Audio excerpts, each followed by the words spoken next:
Tell him I got the juice. So I've been seeing this term situationship floating around the internet. And I just wanted to address it for a minute because I don't believe that you can actually be in a situationship. I believe that there are actually only two states that you can be in with a person that you are romantically attracted to.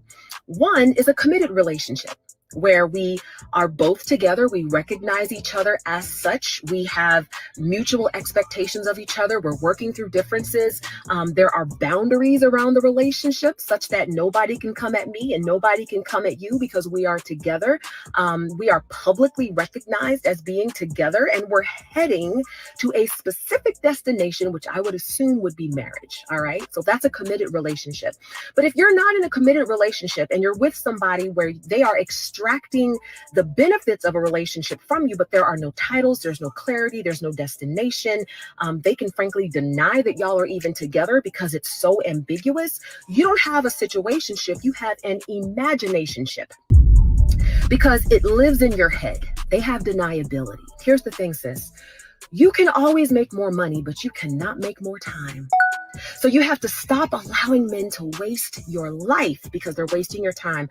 James 1:8 says, a double-minded man is unstable in all his ways. If he's not sure about you, he is double-minded and he's unstable. That's James 1 verse 8. Such a person is double-minded and unstable in all they do. Okay. And this is also just in the context. Let's look at the context for a second. Verse 2, consider it pure joy, my brothers and and sisters, whenever you face trials of many kinds, because you know that the testing of your faith produces perseverance. Let perseverance finish its work so that you may be mature and complete, not lacking anything. If any of you lack wisdom, you should ask God, who gives generously to all without finding fault, and it will be given to you. Will you ask? You must believe and not doubt, because one who doubts is like a wave of the sea, blown and tossed by the wind. That person should not expect to receive anything from the Lord. So this context of believing God for what you're asking for, right?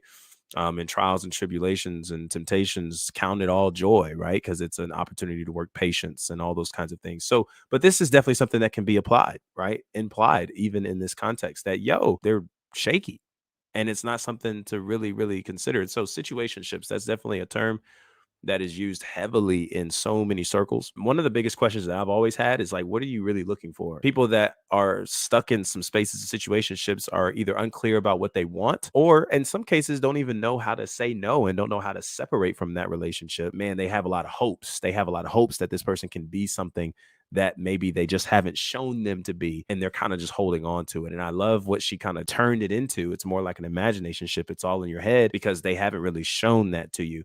And I want to show you one more passage of scripture that can really help us, especially as believers, to really be willing to separate from areas of confusion. For God is not a God of disorder, but of peace, as in all the congregations of the Lord's people. And so there's another version that we could probably pull this up. How y'all feel about that New King James? That could be one right there. So verse 33 reads it like this: for God is not the author of confusion, but of peace, as in all the churches of the saints, right? And so just this picture that God is just not an author of confusion. So anytime that you're finding yourself in a space where you're confused, you don't know where things are, ask yourself, what are you really looking for? What are you really wanting? And is there anything that you are hoping this person to be that they have not shown you they have the capacity to walk into? And I think when we accept the reality for what it is, we're actually able to readjust our expectations and really begin to set those boundaries and stand on them, because you have assignment, you have something to put your hands to.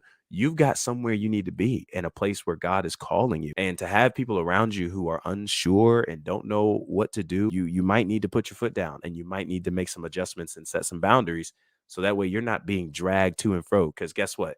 By staying near people who don't know what they're doing, eventually you're just going to start tagging along with them wherever they go. And all they're doing is leaving a trail of chaos behind them. And that just can't be a move. That's not fair to you. That's not fair to your calling. That's not fair to the directions that God has placed on your life and where he's trying to take you, and the people you need to be connected to in order to allow that to flourish. And that person, here's the biggest kicker: it is very possible that that person is taking up space for somebody you truly need to get to where you're going. You want somebody who is clear with their intentions, that makes that known to you and does not hide that from you, and is not one way one day and another way the other day, blowing to and fro like the winds and the seas. And also keep in mind too, while I'm here, you could be in some spaces where you're conversing, you're trying to figure out where things are going, and how things are looking. And maybe that person isn't sure, but there can be some deeper reasonings as to why they aren't sure. It's not because they're just stalling or they're not trying to commit or make a decision. It could be because they're still working through some things and still healing through some things. And so if you find yourself in that space, also keep in mind too that you have to know what you have the capacity for in order to know whether you want to agree or not agree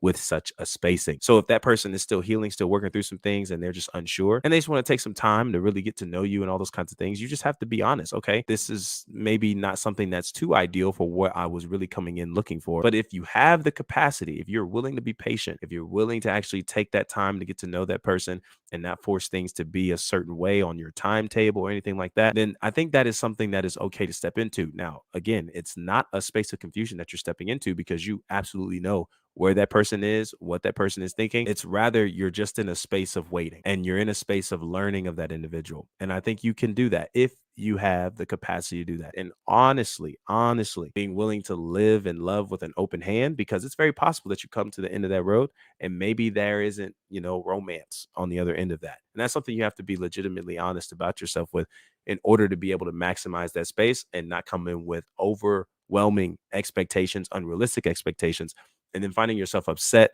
and looking at that person as somebody who's bad and evil and terrible because we possibly misplaced expectations and we're thinking that they would change or they would change their mind or that they would come around in a certain timetable. And that's just not even what genuine love is all about at its root. If that's not something you're looking for, you're not willing to adjust that, don't adjust that, don't force that, and just kindly move on because it could just mean that maybe it was just the wrong alignment, and that's very much okay. So, some more thoughts to consider there. Thank you so much for joining me in this clip. This is from a recent live stream that I have just done. If you want to check that out, click somewhere on the screen, and there you can catch the full replay along with so much more content we've got here for you, learning how to navigate and grow healthy, happy, whole, and biblical relationships. I'll see you over there.